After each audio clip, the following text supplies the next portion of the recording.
রাজিন আমাকে কোনোদিন বিয়ে করবে না, অতএব এই পথ তো অনেক আগেই বন্ধ হয়ে গেছে। তাহলে কোন পথের কথা বলছেন? আত্মহত্যার পথ। যে আমার বোনের স্বপ্ন ভেঙে দিয়েছে, যে আমার বোনকে কষ্ট দিয়েছে, তার স্বপ্ন দেখার কোনো অধিকার নেই।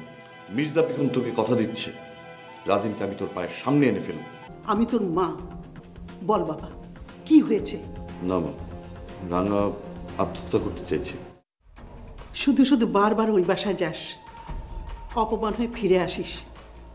আমার ভালো লাগে না বাবা, তোর অপমান আমি সহ্য করতে পারি না। ওই বাসায় না গেলে ওদের জিজ্ঞেস করবো কিভাবে কেন ওরা চাচ্ছে রাঙা আত্মহত্যা করুক? ওদের ফোন কর, ফোনে জিজ্ঞাসা কর। দরকার নাই ওদের বাসায় যাওয়া। যেতে হবে না মা, অবশ্যই যেতে হবে। যাওয়াটা খুবই জরুরি, আমি এর শেষটা দেখতে চাই। যখন দেখার তখন দেখবি, এখন অনেক সময় আছে। তুই আমার একটা কথা শোন বাবা, তুই ওদের সাথে ফোনে কথা বল। মা ঠিকই বলেছে, ওই মেয়ের জন্য আর কত অপমানিত হবে। তোমার যা বলার ফোনে বলো।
তুমি এইভাবে মন খারাপ করে দাঁড়ায় আছো? তোমার এইরকম দেখলে তো আমার খুব অস্থির লাগে। তোমার কি কেউ কিছু বলছে? ভাইজান, রাজিন ডানার সাথে এখনো যোগাযোগ করছে, প্রতিদিন ফোনে কথা বলছে, হাসপাতালে নিয়ে যেতে চাইছে। কি সর্বনাশার কথা তুমি শুনাইলা! আরে 2 দিন পরে ওর সাথে তোমার বিয়া, আরে এখনো ওরা দুজনে যোগাযোগ রাখে? হ্যাঁ ভাইজান। এইটা তো হইতে পারে না। আচ্ছা, তোমার কাছে কেউ মিছা কথা কইল নাকি? ভাইজান, আমি ওদের দুজনকে কথা বলতে শুনেছি টেলিফোনে। রাজিন ওরে হাসপাতালে নিতে চায় কেন? আমি জানি না ভাইজান, আমার কিছু ভালো লাগছে না। আমার মনে হচ্ছে কেবল আমি নতুন করে আবার কষ্ট পেতে যাচ্ছি। এইরকম হইলে তো তুমি অবশ্যই কষ্ট পাইবা। ভাইজান, আমার মনে হয় আমি অনেক বড় রিস্ক নিয়ে ফেলেছি। রাজিন রাঙার সম্পর্কের এই অবস্থায় আমার আসলে এই বিয়েতে রাজি হওয়া ঠিক হচ্ছে না। আমি কি কমু গো? আমি কিছু কইলে তো তোমাকে কারো পছন্দ হয় না। ভাইজান, ভাইজান প্লিজ আপনি বলুন, আপনার মনে যা আছে আপনি বলুন, আমাকে সাহায্য করুন ভাইজান। নূপুর, আমিও তোমার মতো ভাবি, বুঝছো? তোমার সাথে আমি কিন্তু একেবারেই একমত। দেখো, এইখানে তোমার আপন কেউ থাকে না, আর সেই জন্যই তো তোমার জন্য আমি বেশি বেশি চিন্তা করি। ভাইজান, ভাইজান এখন আমি কি করব ভাইজান? একদিকে তোমার সাথে তার বিয়া ঠিক, অন্যদিকে রাঙার সাথে প্রেম। আবার রাঙা তো রাজিনের অস্তিত্ব ক্যারি করতেছে। সবকিছু মিলায়া মানে একটা পেস লেগে গেছে, বুঝছো? রাজিন কি পারবে এই সব ঝামেলা থেকে মুক্ত হতে, মন থেকে সবকিছু মুছে ফেলে আমাকে বিয়ে করতে?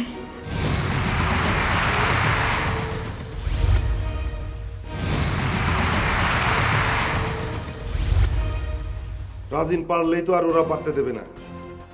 সবকিছু বাদ দিলেও রাজিন তো আইনের চোখে রাঙার কাছে ধরা। এখন রাঙা যদি রাজিনের নামে একটা কেস করে দেয়, তুমি একবার চিন্তা করে দেখো কি বিশ্রী রকমের একটা পরিস্থিতি তৈরি হবে। শুধু রাঙা না ভাইজান, মির্জা কামাল, বিকন কেউ তো ছাড়বে না। রাজিন সব জানতো, সব বুঝতো, কিন্তু আমি একটা বিষয় বুঝতে পারছি না ভাইজান, যে এত কিছু বোঝার পরেও, জানার পরে রাজিন কেন কেন তারপরেও আমাকে বিয়ে করতে চাইলো। ঠিকই তো, মির্জা কামাল যখন দেখবে তার মেয়ের জন্য তার সম্মান আর নাই, তখন কি আর সে বসে থাকবে? তার মেয়ের স্বীকৃতির জন্য উঠা পড়ে মাঠে নামবে, বুঝছো? রাজিনের পরে সাংঘাতিক রকমের চাপ তৈরি করবে। এখন তো বিকম আসতেছে ঘন ঘন, 2 দিন পর ওই মির্জা কামাল মাস্তান বাহিনী নিয়ে ঢুকবে আমাকে বাড়িতে। তোমাকে বিয়া হইলেও দেখবা যে জোর কইরা রাজিনকে তুলে নিয়ে রাঙার সাথে ঠিকই বিয়া দিছে। বিয়ে হলেও এমন করবে? হ্যাঁ, সেটা অবশ্য সমস্যা নাই। ইসলাম ধর্মে তো 4টা পর্যন্ত বিয়া জায়েজ আছে। কে 4টা বিয়ে করবে? কে আর করবে? আমার ছোট ভাই রাজিন 4টা বিয়ে করবে। বড় ভাই, এসব তুমি কি বলছো? আমি ঠিকই বলতেছি। তুই নাকি এখনো রাঙার সাথে সম্পর্ক রাখোস? আমি এখনো এতটা খারাপ ছেলে হয়ে যাইনি। আমি ওকে কোনো ফোন করিনি, ওই আমাকে ফোন দিয়েছিল।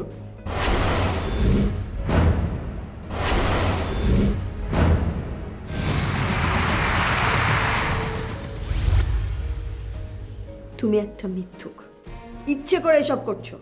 এইসব বাদ দে রাজিন, এইসব একেবারেই বাদ দে। আমি কিন্তু নুপুরের গার্জিয়ান। তোরা আমি আগেও বলছি, আবারও বলি, নুপুরের সব দিক আমি দেখব, ঠিক আছে? তুই যে রাঙার সাথে সম্পর্ক রাখোস সেটা কি আমরা বুঝি না? আচ্ছা, তুমি আসলে কি চাও বলো তো? কেন কাটা ঘ্যান নুনের ছিটা দিচ্ছ? তুমি কি চাও না যে আমরা বিয়ে করি? কেন যাবো না? আমি তো 100 বার চাই। কিন্তু কিন্তু কথা হচ্ছে, বিয়ের পর তুই নুপুরের সাথে সংসার করবি, নুপুরের দুঃখ দিবি, আর ওইদিকে রাঙার সাথেও একটা সম্পর্ক রাখবি। এইটা চলবে না, এটা একেবারেই চলবে না। রাঙার সাথে আমার কোনো সম্পর্ক নেই এবং ভবিষ্যতেও থাকবে না। না হলে তো ভালো, তা না হলে দেখা যাবে যে তুই আর রাঙা আম দুধের মতো মিশা যাবি, আর এইদিকে নুপুর আমের আটির মতো কোনো এক জায়গায় পড়ে থাকবে। ঠিকই বলেছেন ভাইজান, ও আর রাঙা দুজন এক হয়ে যাবে, আর আমি আটির মতো বাড়াবো।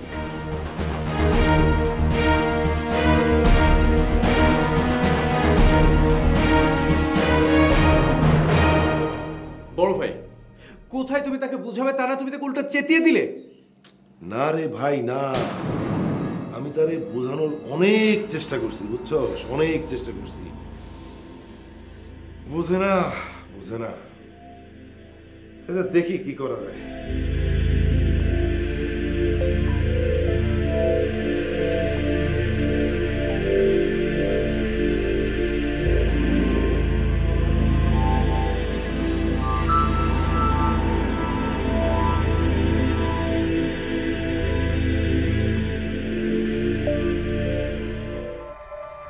আপু, এসব কি হচ্ছে বলো তো? কি হচ্ছে এসব? চলো আমার সাথে হসপিটালে যাবে, চলো। নিজেকে একটু শক্ত করো। আর একটা ভুলের জন্য কেন ওই বদমাস ছেলের পা ধরছো? কেন?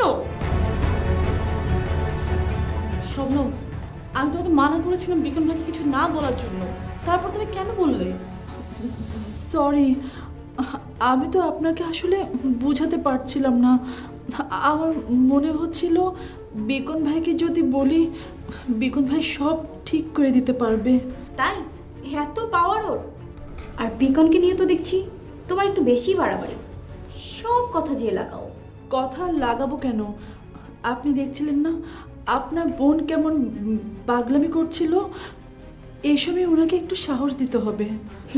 তো সেই সাহসটা কে দিবে? বিকন? চাইলে আপনিও দিতে পারেন।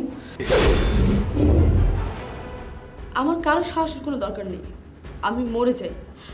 আরে যাকে তার ভালোবাসার মানুষ ফিরিয়ে দিয়েছে তাকে আর কি উদ্ধার করবে? রাজিন আমার সাথে চিট করেছে, বেইমানি করেছে। রাজিন ভাইয়ের সামনে ভাই হত্যার প্রতিশোধ। একটু সময় যেতে দিন, দেখবেন সব ঠিক হয়ে যাবে। রাজিন ভাই আপনার ভালোবাসার মূল্য বুঝবে। কোনোদিনও বুঝবে না। রাজিন ভাই তো রাঙাকে ভালোই বাসে না, সে ভালোবাসে অন্যজনকে। আর যদি বুঝতেই হয় তাকে বুঝবে। রাজিন ভাই তো কখনোই ওকে ভালোবাসে না, জাস্ট ইউজ করেছে। শিরোপা, নোংরা ভাষা ছাড়া তোর মাথায় কি অন্য কোনো কথা আসে না?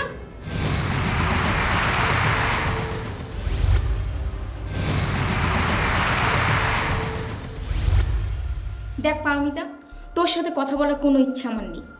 আমার সাথে তোর কথা বলতে হবে না, বাট চান্স পেয়ে আমার বোনকে খোঁচাবি সেটা তো আমি হতে দিব না। খোঁচানোর মতো কাজ করলে তো খোঁচাবই। তোর বোন এতদিন আমাদের নিয়ে অনেক মজা করেছে, এখন আমাদের পালা। তাছাড়া আমরা তো অনেক ভদ্র, তাই তোর বোনের নোংরামির কথা এখনো কাউকে বলিনি।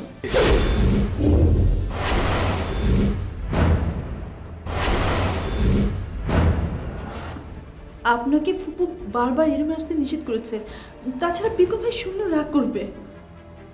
তোর বোনের কিচ্ছা কাহিনীর কথা এখনো পত্রিকায় দেইনি, আর সাংবাদিকদের খবর দিয়ে বাসায়ও আনিনি। সাংবাদিক খবর দিবি? দে না, দিয়ে দেখ, একদম পুরা গোষ্ঠী নাই করে দিব।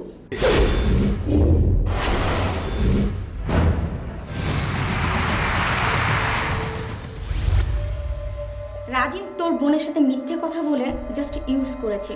কই, তাকে তো কিছু করতে পারলি না, বরং এখন আমাদের হাতে পায়ে ধরছিস।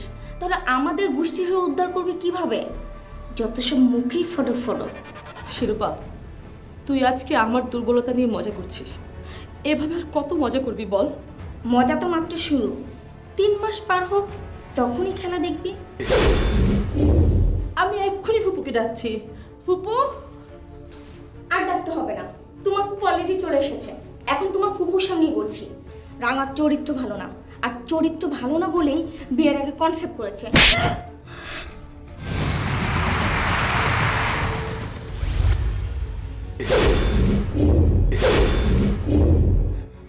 শিরোপা, তোকে না কতদিন বলছি কথা বলবি না, তারপর তুই কথা বলছিস? দাঁড়া, এবার তো ঘরের বাইরে বের করে দেবো। যা এখান থেকে। মা, যা বলছি, যা।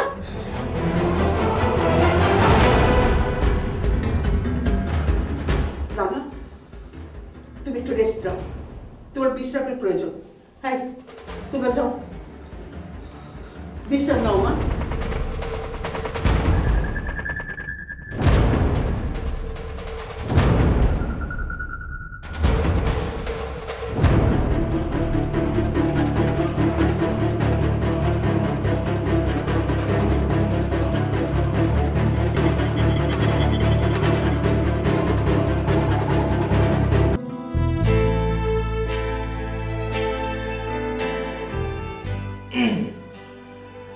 আমি কি আপনার পাশে একটু বসতে পারি? এই বাড়িটা যেহেতু তোমার যেখানে খুশি সেখানে বসতে পারো, পারমিশন নেই আর কি আছে। আমি এখন থেকে ঠিক করেছি, আমি এখন থেকে সবসময় তোমার কথা শুনবো, তোমার কথা ছাড়া এক পাও এগোবো না। আমি তো বলিনি যে আমার কথা তোমাকে শুনতে হবে, তোমার মন যা চাই তুমি তাই করবে। রাজি? হাত ছাড়ো। রাগ করেছো? হাত ছাড়ো। হাত ছাড়ার জন্য তো ধরিনি। এভাবে তুমি কজনের হাত ধরবে? আমি শুধু তোমার হাত ধরতে চাই। রাঙাকে নিশ্চয়ই একই কথা বলেছো?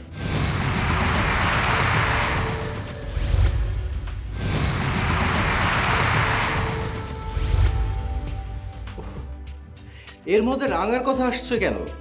ওকে, তুমি নিজেকে প্রশ্ন করো, রাঙা তোমার কে? নিজেকে প্রশ্ন করা লাগবে না, রাঙা আমার কেউ হয় না। তবে কেন ওর সাথে তোমার এখনো যোগাযোগ রয়েছে? ও, ফোনের কথা বলছো? আসলে কি জানো, শবনম আমাকে ফোন করেছিল, আমি রাঙাকে ফোন করিনি। শবনম ফোন করেই রাঙাকে ফোনটা দিয়েছিল। আরে তো মানে ঝামেলার মধ্যে ছিলাম, খেয়ালই করিনি নাম্বারটা। রাঙা আবার শবনমকে ধরেছে? তাই তো দেখলাম। প্লিজ তুমি আমার উপর রাগ করো না, তুমি রাগ করলে আমার খুব খারাপ লাগে। আবার তো রাঙা ফোন করলে ফোনটা ঠিকই ধরবে। প্রমিস করছি, রাঙার ফোন এলে আর কোনোদিনও পিক করবো না।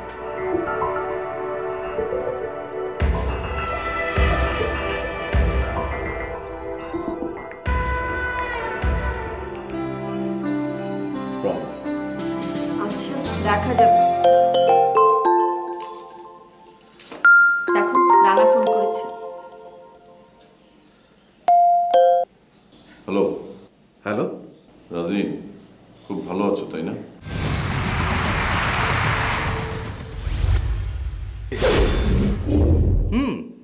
খুব ভালো আছি, শান্তিতে আছি। ইনফ্যাক্ট এখন প্রতিদিন আরামে একটু ঘুমাতেও পারি। প্রতিহিংসার আগুন কিছুটা হলেও কমেছে। তোমার কমেছে, কিন্তু প্রতিহিংসার আগুন আমার বেড়েছে। ঘুমাও, মন ভরে শান্তিতে ঘুমিয়ে নাও। কেন? তুমি কি আমার আরামের ঘুম নষ্ট করে দিবে? হ্যাঁ, আমার বোনকে বিয়ে না করলে তোমার জীবন আমি নরক বানিয়ে ছাড়ব। এমন জ্বলা জ্বলতে থাকবে, ঘুমানো তো দূরের কথা, শুতেও পারবে না।